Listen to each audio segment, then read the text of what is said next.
வணக்கம்ப்பா. குழந்தைகளோ பெரியவங்களோ கீழே விழுந்தாங்க, எங்கிட்டாவது இடிச்சுக்கிட்டாங்கன்னா அந்த இடத்துல வந்து ரத்தம் கட்டிக்கிறோம். நச்சுன்னு இடிக்கும்போது அந்த இடத்துல வந்து ரத்தம் கிளாட் ஆகி கட்டியாக நிற்கும். எல்லா வலி வலிக்கும். அதை நம்ம அப்படியே விட்டுறக்கூடாது. ரத்த கட்ட கரைக்கணும்.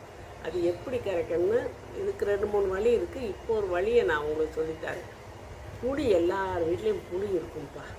புளியை எடுத்து நல்லா எடுத்து ஒரு எலுமிச்சம்பழம் அளவு எடுத்து தண்ணிக்குள்ளே போட்டு கொதிக்க வைங்க.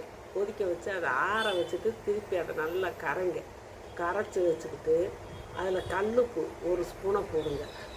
மஞ்சள் தூள் ஒரு 1/4 ஸ்பூன் போடுங்க. போட்டு நல்லா அடுப்பில் திருப்பி வச்சு காய்ச்சி பசை மாதிரி ஆயிடும்.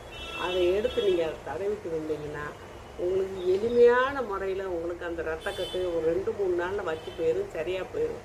இதுக்காக வேண்டி நீங்கள் ரத்தத்தை கிளாட்டாக வச்சு அப்புறம் உள்ளேயே அது கட்டியாக மாதிரி பெரிய பெரிய பிரச்சனைகள்லாம் நீங்கள் வர வைக்க வேணாம். வழியில் நீங்கள் கஷ்டப்பட வேணாம். ஈஸியாக சௌரியம் பண்ணிடலாம்.